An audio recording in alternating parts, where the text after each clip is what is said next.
Isa ang atay sa paborito ng mga Pinoy na mula sa laman loob ng baboy. Napakalasa nga naman lalo na kung masarap ang pagkakaluto. Subalit sila yon. Hinding-hindi magiging ako. Dahil ang salitang atay ay may matinding trauma sa aking buong pagkatao. Isa ako sa maraming tindera sa palengke na halos magkandara pa tuwing madaling araw. Maraming suki ang nag-aabang sa pagbubukas ko ng aking pwesto. Kaya naman hindi ko man lang magawang mag-almusal muna bago umalis. Normal na sa akin ang mahaba-habang pila na aking dadatnan sa tapat ng pwesto ko. At ang aking dalawang boy naman ay busy sa pagbubuhat ng mga karne. Bago pumutok ang araw ay simot na ang mga atay sa aking harapan. Ewan ko ba simula nang nabili ko na ang pwesto ko. 2 taon na ang nakakaraan. Napansin ko na mabenta talaga ang atay kaysa sa karne. Isang araw ay binisita ako ng aking kababata na si Pia. 3 bayan ng layo namin sa kanila. Kinontrata niya ako na siya daw ang bibili ng lahat ng paninda kong atay sa darating na piyesta sa kanilang bayan. Kulang-kulang 1 buwan na lang yun. At ang sabi pa niya, kahit ilang kilo ay bibilhin niya. Paborito daw kasi itong kainin ng mga kamag-anak nilang balikbayan na makikita sa piyesta sa kanila. Sa kagustuhan kong kumita ng maganda, bukod sa mga pinagkukunan ko sa slaughter ng paninda kong atay, ay nagtanong-tanong pa ako sa pwede kong paghanguan sa besperas ng piyesta kina Pia. Subalit mga nakontrata na rin daw sila, ayon sa iba pang kinausap ko. Kaya nang hihinayang talaga ako sa pwede kong kitain. Hanggang isang hapon, kakauwi ko lang noon galing sa pwesto ko sa palengke, nang makasalubong ko ang dati naming kapitbahay na si Irina. Hinarang niya ako at kinausap. Inalok niya akong bumili ng isda sa kanya. Ngunit sinabi ko sa kanya na atay na lang ang ibenta niya sa akin. Saktong ilang araw na lang piyesta na kina Pia. Saglit na nag-isip si Rina. Pagkatapos ay biglang lumiwanag ang kanyang muka. May makukuhaan daw siya ng atay at nangako na dadalhan niya ako ng marami. Ibinigay ko sa kanya ang aking cellphone number. Ite-text daw niya ako kaagad. Masaya ako dahil sa wakas kikita pa rin ako ng malaki. May pinag-iipunan kasi ako na gustong-gusto kong bilhin. Gusto kong makatipid kahit papaano kaya nag-iipon ako ng pambili ng kahit second hand na motor. Mahalang arkil ako sa mga tricycle kapag kumukuha ako ng mga hango kong paninda. Bisperas pa lang kina Pia nang dumating sa aking pwesto sa palengke si Rina. Sinigurado niya na kinabukasan ng madaling araw ay i-deliver niya sa akin ang mga atay na in-order ko. Kaya naman tinext ko agad si Pia at siniguradong maibibigay ko ang order niya.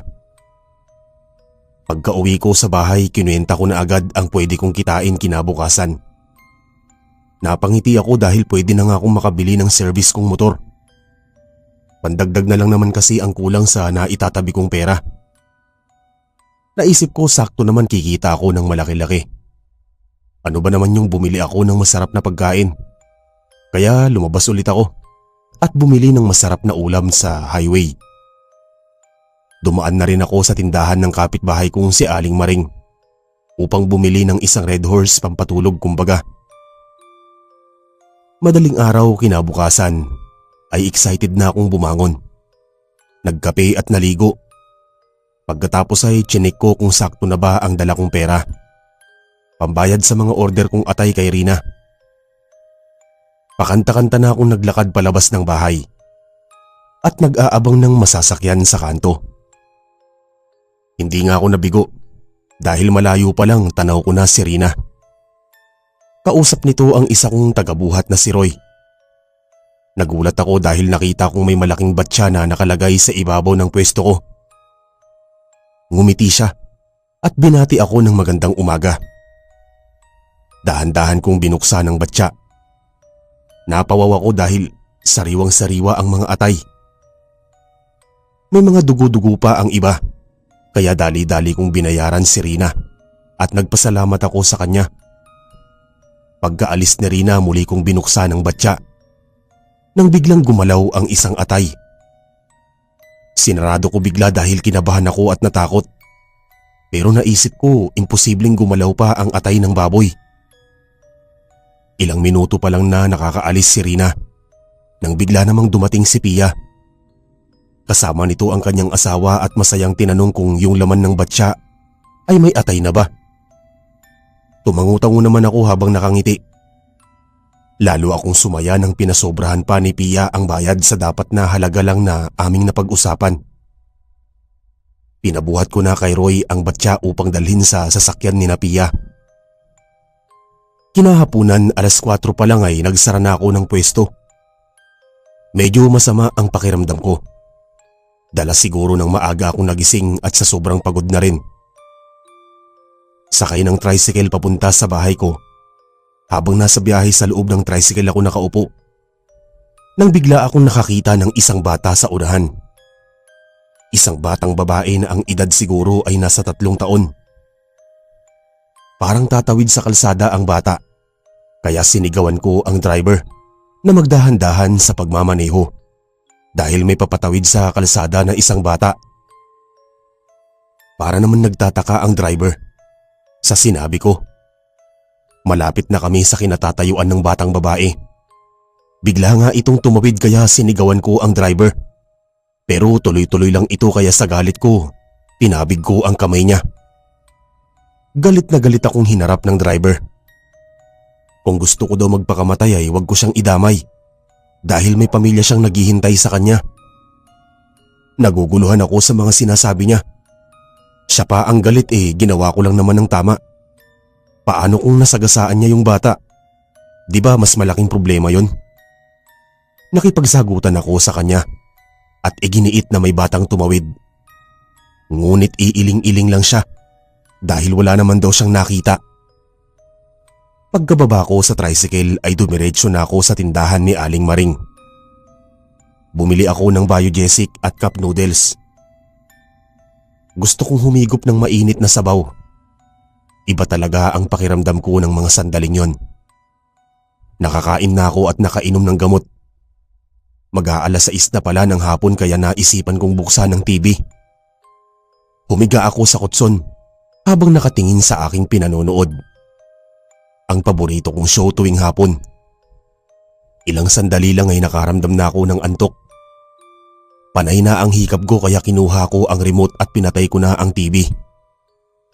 Hanggang sa bigla akong napunta sa isang lugar na hindi ko kabisado.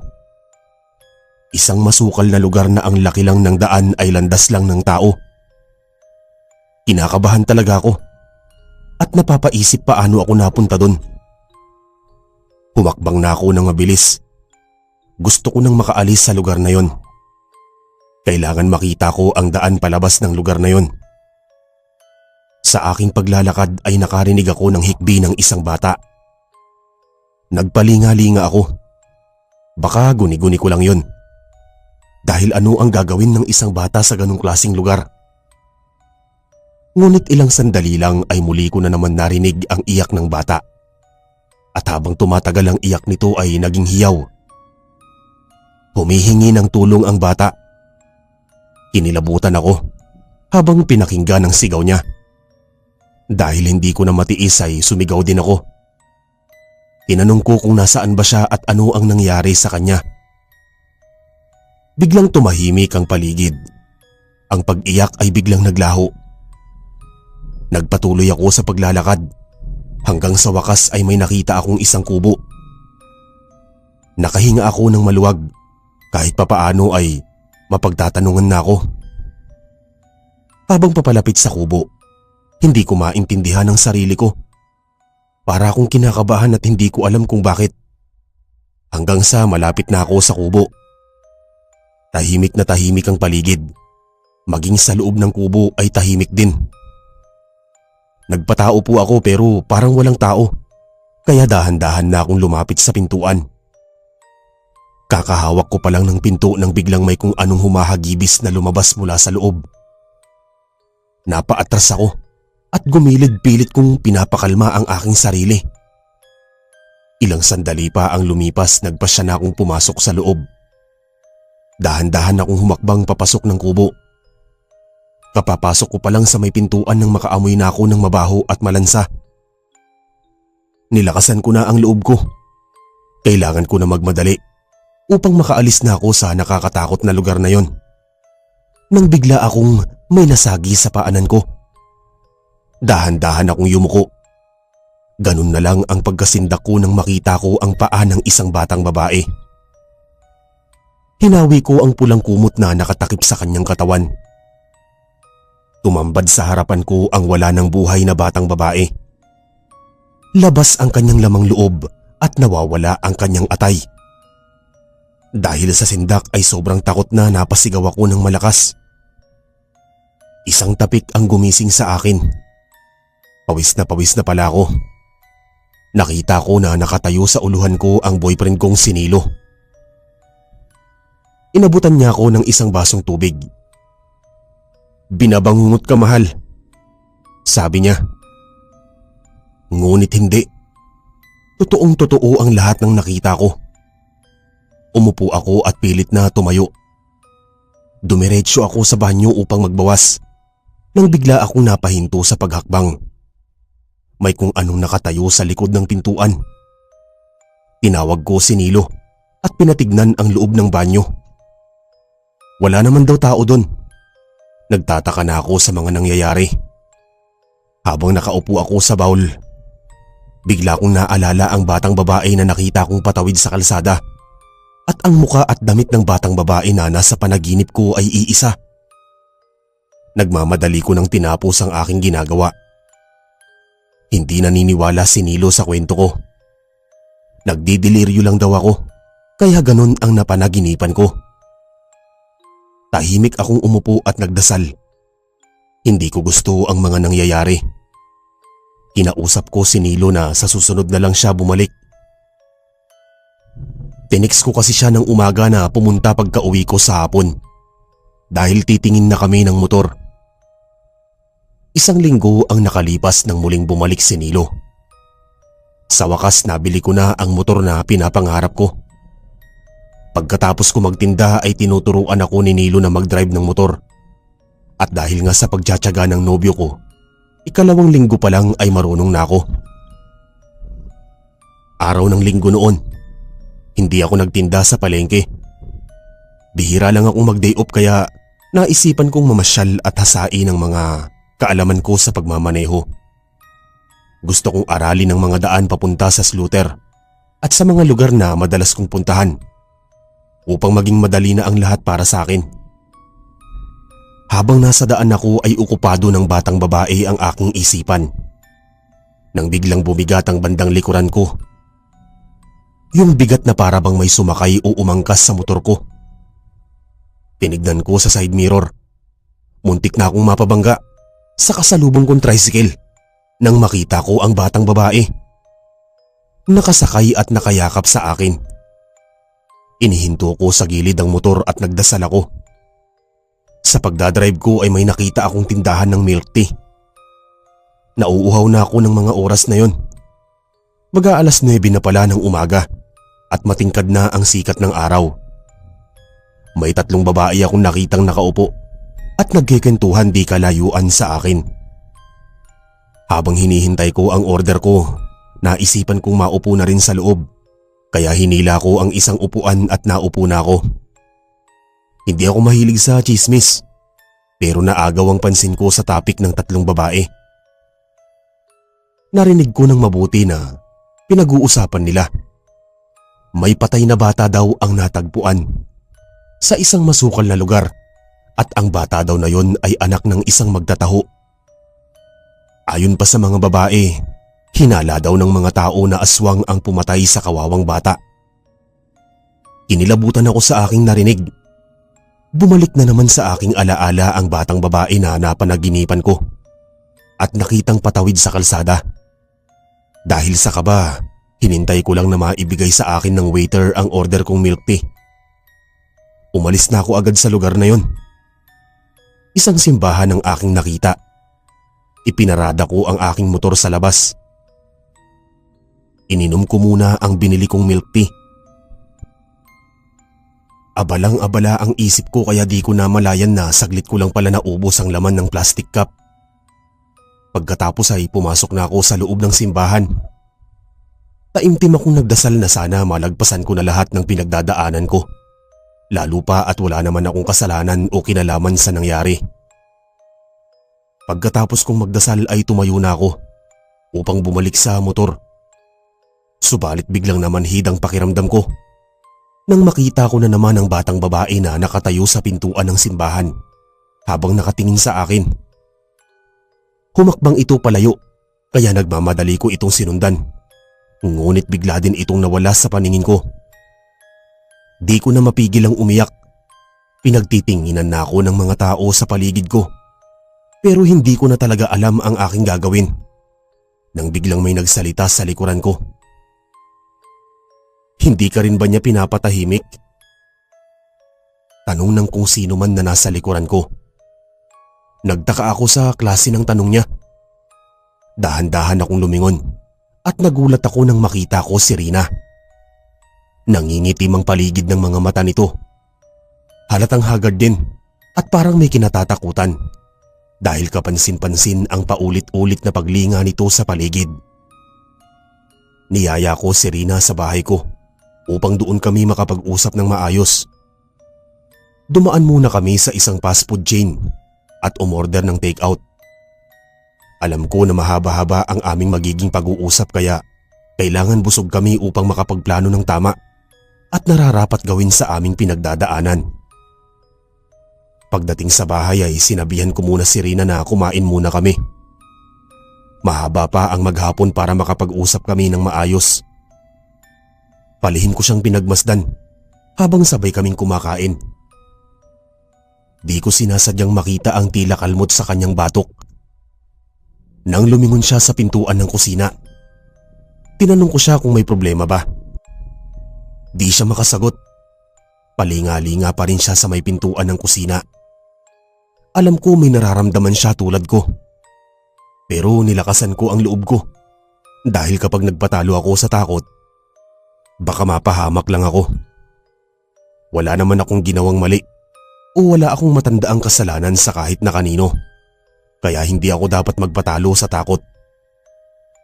Ayon kay Rina, tungkol daw ito sa atay na binenta niya sa akin. Napahawak ako ng madiin sa upuan nang marinig ko yun. May isang senaryo akong naaalala. Nang ihatid niya sa akin sa pwesto ko ang batya na maraming atay. Naalala ko na may isang piraso ng atay ang gumalaw. Sinabi ko agad yun kay Rina ang nakita ko. Nakita ko na naman ang matinding takot sa mga mata niya. Hanggang sa bigla na lang siyang umiyak ng malakas. Naguguluhan ako. Tinanong ko siya kung bakit at ano ang kinalaman ng atay sa kinakaharap naming problema. Taga kanila daw ang batang babae na natagpo ang patay sa isang masukal na lugar. Bigla akong napatayo nang marinig ko sa kanya yon.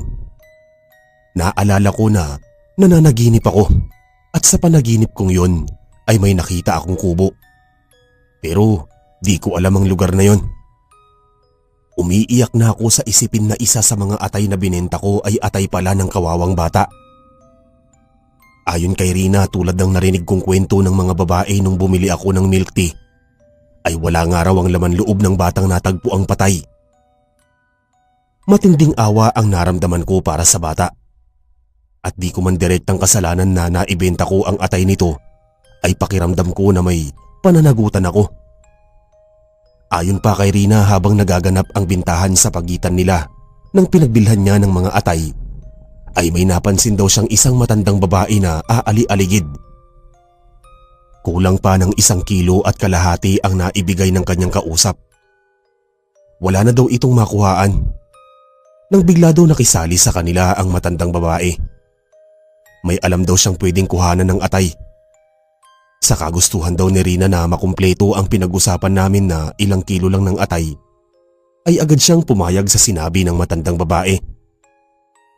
Kalahating oras lang daw ang lumipas ng madaling araw ding yon, ay bumalik ang matanda at dala ang ilang pirasong atay.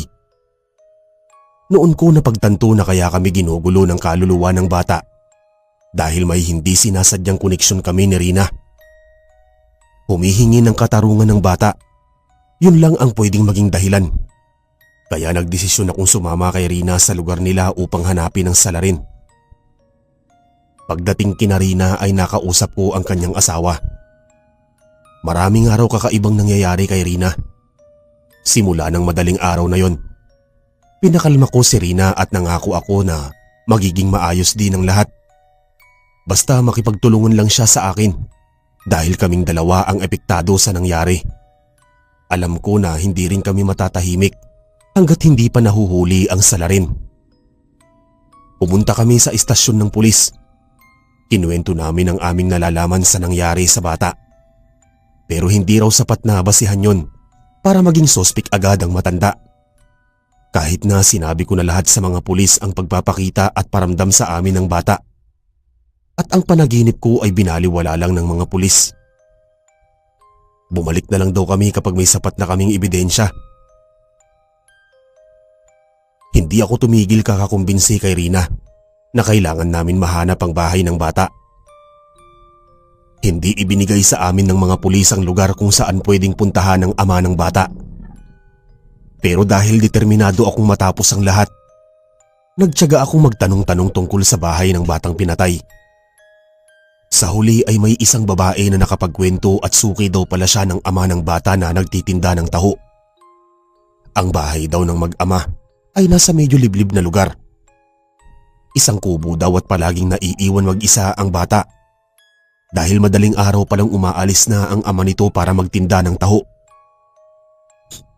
Habang tinatahak namin ni Rina at ng asawa niya ang daan papunta sa bahay ng mag-ama, ay napapansin kong parang pamilyar ito sa akin. Medyo malayo nga ito sa kalsada. Hanggang sa makarating kami sa mismong lugar kung saan malinaw na malinaw sa isipan ko ang aking napanaginipan. Hindi ako maaaring magkamali. Yun nga ang lugar at ilang sandali pa ay tumambad na sa akin ang mismong kubo na aking nakita sa aking panaginip. Dahil sa matinding tensyon ay napaiyak na ako ng tuluyan. Naramdaman ko ang kamay ni Rina sa balikat ko. Tulad ko, umiiyak din siya. Nang biglang may baritonong boses kaming narinig na nagsalita. Isang lalaking hula ko ay nasa 40 mahigit ang edad. Ang nakita kong nakatayo sa bakuran ng kubo. May hawak itong itak kung pagmamasdan ay napabayaan na nito ang sarili. Humpak ang muka at nangingitim din ang paligid ng mata. Parang hindi na rin ito nag-aayos ng sarili. Isang larawan ng taong may matinding pinagdadaanan sa buhay. Noong una ay pilit kaming tinataboy ng lalaki. Ngunit nang sabihin ko na may alam ako sa nangyari sa kanyang anak, ay biglang nagbago ang kanyang pakikitungo sa amin. Inimbita niya kaming pumasok sa loob, ngunit tumanggi ako. Nasa pintuan pa lang ako ng kubo ay parang bumalik ang alaala ko sa aking panaginip. Nakatingin silang tatlo sa akin nang bigla akong napaluhod sa pintuan. At nang dahan-dahan ko itong buksan ay nanlaki ang mga mata ko nang makita ko ang isang batang nakatihaya at may kumot na nakatakip sa katawan niya. Isang kulay pulang kumot at nang marinig yun ng ama ng bata ay bigla itong lumapit sa akin. Tama daw ako. Pulang kumot daw ang nakatakip sa katawan ng anak niya. Nang bigla itong nagbago ng direksyon. Kinabahan ako. Lalo pa at nasa tabi lang nito ang matalim na itak. Parang sa paraan ng pagtitig niya sa akin ay may kinalaman ako sa nangyari sa anak niya.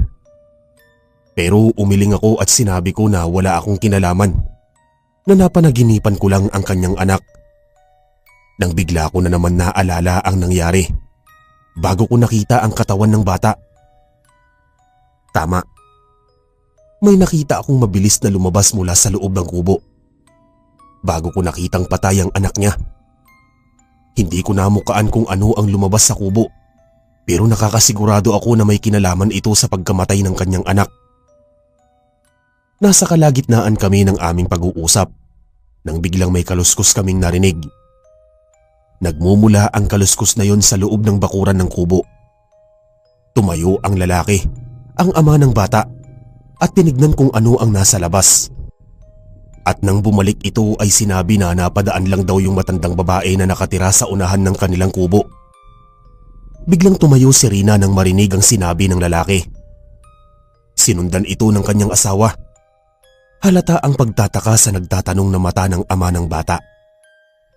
Likod lang daw ng matanda ang nakita ni Rina pero hindi siya pwedeng magkamali na ang matandang babae na yon ang kanyang nakausap sa palengke at nagbenta sa kanya ng atay ng madaling araw na namatay din ang bata. Biglang namula sa matinding galit ang lalaki. Hawak ang kanyang itak, gusto niyang sugurin na ang matanda. Pero pinigilan ko siya. Sinabi ko sa kanya na wala pang sapat na ebidensya na kapag nagpadala siya sa bugso ng kanyang galit ay pwede pang mabaliktad at siya pa ang mapahamak. Isang plano ang aming binuo. Isang plano na tiyak mahuhuli ang salarin. Naglagay kami ng tindahan ng karne, atay at iba pang lamang loob sa harap ng bahay ni Narina. Ang bahay ni Narina ay katabi ng kalsada kaya lahat ng tao ay doon dumadaan. Pagkatapos ay nagpaskil ako na nangangailangan ako ng 50 kilo ng atay. Mas mahal ang presyong nilagay ko kumpara sa bintahan sa palengke. Kakonsyaba ko na ang dalawa kong boy na kunwari sila ang mga nagbibenta sa amin. Pero galing din ang mga atay sa mismong paninda namin. Magtatanghali na noon nang habang abala ako sa pagkikwenta nang biglang may narinig akong nagsalita. At nang tignan ko ang isang matandang babae ang aking nakita. Nagtatanong kung nangangailangan pa daw ba ako ng atay. Pasimple kong tinawag si Rina sa loob ng bahay nila. Kunwari ilang kilo pa ba ang kulang sa atay ang kailangan namin.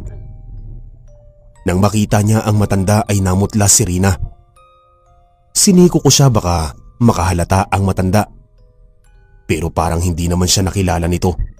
Kaya nang sabihin ni Rina na 3 kilo pa ay agad sinabi ng matanda na antayin lang daw siya at babalik siya.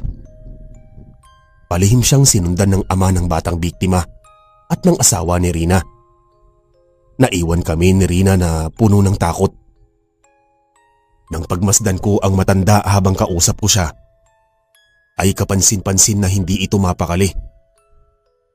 Mahaba ang mga kuko nito na para bang hindi man lang nasasayaran ng nail cutter. At nang ngumiti ito nang pumayag kami na magdala siya ng atay, napansin ko ang matutulis niyang ngipin.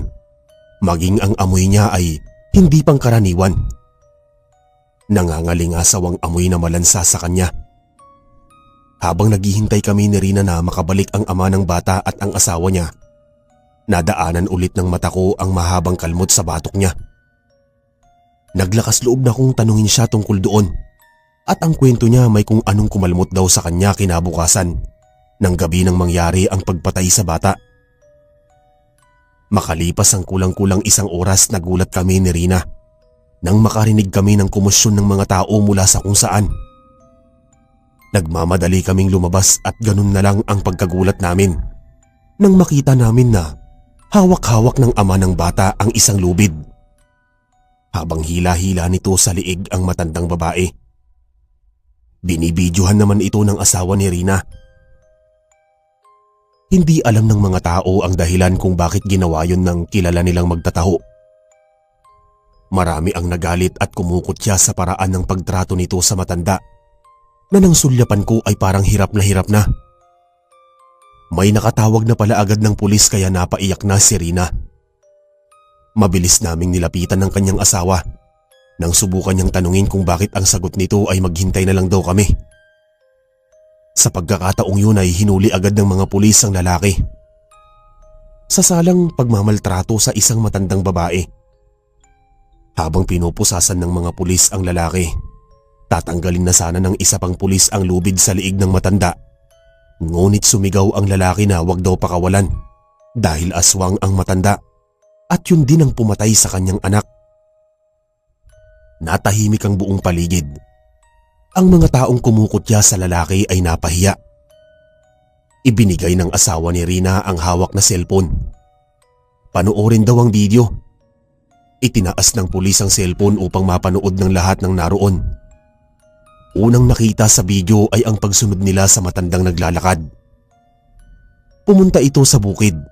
Noong umpisa parang normal lang ito na naglalakad. Ngunit kapansin-pansin na palinga-linga ito na para bang may hinahanap.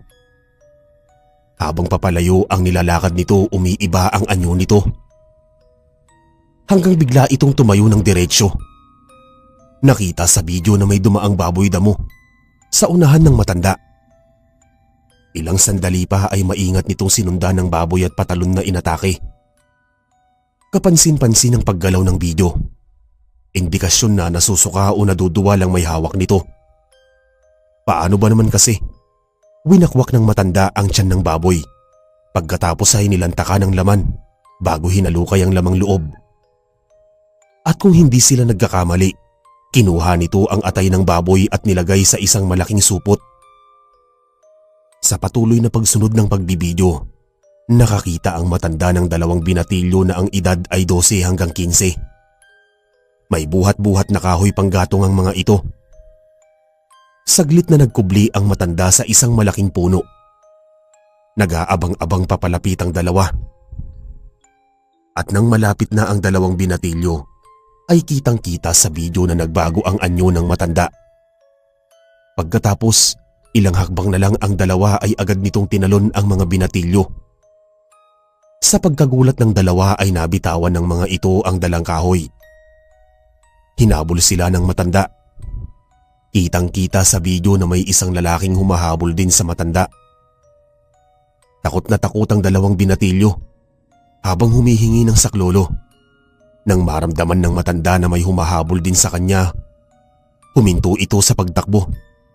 At nang lumingon ito saka naman pinukpok ng lalaki ang ulo nito. Dahilan para mawalan ito ng malay. Nagalit ang mga taong naroon. Sumisigaw ng patayin ang salot na matanda.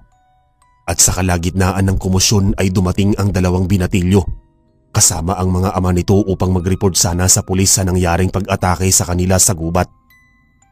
Nang biglang huminto ito nang makita ang matandang babae. "Yan ang aswang na umatake sa amin." Sigaw ng dalawang binatilyo na takot na takot. Nang marinig ito ng kanilang ama ay agad na sinugod ng mga ito ang matanda. Subalit hinarangan sila ng mga pulis na may hawak sa matanda. Ayon sa mga pulis ay iimbestigahan pa daw ang pangyayari. Nagalit ang taong bayan sa mga pulis. Anong pag-iimbestiga pa daw ba ang kailangan? Kitang-kita na sa video ang ebidensya. Hanggang sa isa pang video ang plinay ng asawa ni Rina. Kitang-kita doon ang paghalughog ng ama ng batang pinatay sa mga gamit na dala ng matanda. Mula sa dala nitong basket ay nanginginig ang kamay ng lalaki na hinugot ang isang kulay pulang maliit na Barbie na pag-aari ng kanyang anak.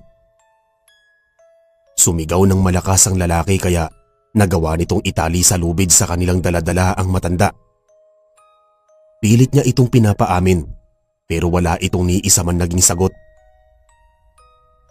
Kaya pala daw panay ang bigay ng matanda ng kung ano-anong pagkain sa kanyang anak kapag napapadaan ito sa kanila. Dahil naghihintay lang ito ng pagkakataon para gawin ang masama nitong plano. Sa katunayan ay lola pa daw ang tawag nito sa matanda. Kaya hindi matanggap ng lalaki ang karumal-dumal na ginawa nito sa kanyang anak. Dahil sa ginawang panunumbat ng lalaki, nagulat na lang ang lahat ng mula sa pagkakahawak sa lubid ng pulis ay tumalon ng matandang babae papunta sa ama ng bata na may hawak na itak. Nagulat ang lahat nang kitilin nito ang sariling buhay. Ginilitan nito ang sariling leeg. Ang ginawa ng matanda ay tanda na rin ng pag-amin sa kanyang ginawa. May konsensya rin pala ang mga aswang. Sinunog ng mga pulis ang bangkay ng matanda at sa harap ng taong bayan ay nabigyan ng hustisya ang pagkamatay ng bata. Paulit-ulit na nagpasalamat ang lalaki sa amin. Pinuntahan namin ang puntod ng kanyang anak na ang pangalan pala ay Ella. Umusal kami ng panalangin para sa kaluluwa niya at humiling na sana ay wag na niya kaming gambalain pa. Pagod na pagod ako nang makauwi sa bahay ko. Gutom at pagod, kaya nahiga na agad ako sa aking kutson. Kakaidlip ko pa lang nang may kumalabog sa kusina. Nagmamadali akong tumayo sa takot na baka napasok na ako ng magnanakaw. Ngunit nang makarating na ako sa pintuan ng kusina, napatuptop ako ng kamay sa aking bibig. Kitang-kita ko ang batang babae na nakatayo patalikod sa akin. Dahan-dahan itong lumingon sa akin. Nakapikit ako sa takot, ngunit nang muli kong imulat ang aking mata, napatitig ako sa napakatamis nitong ngiti sa akin. Hanggang sa narinig ko ang munting tinig ng pasasalamat sa akin. Unti-unting naglaho sa kanyang kinatatayuan ng bata. Namalayan ko na lang na umiiyak na pala ako. May isang bahagi ng puso ko ng panghihinayang. Panghihinayang sa isang buhay ng batang marami pa sanang magandang pwedeng mangyari sa kanyang buhay. Naupo ako sa aking kutson at nagdasal lang taimtim. Pinagdasal ko na sana sa piling ng puong may kapal ay kupkupin niya at hayaan na malayang tumakbo sa kanyang napakagandang paraiso. Naramdaman ko ang isang napakalamig na hangin. Hangin na yumakap sa aking buong pagkatao. Alam ko na ang batang si Ella ay paakyat na. Paakyat na sa piling ng ating lumikha. Ilang sandali ang lumipas, naging maalinsangan ulit ang aking pakiramdam. Napangiti ako dahil alam ko na masayang-masaya na si Ella sa kanyang mahabang paglalakbay patungo sa buhay na walang hanggan. Isa ang atay sa paborito ng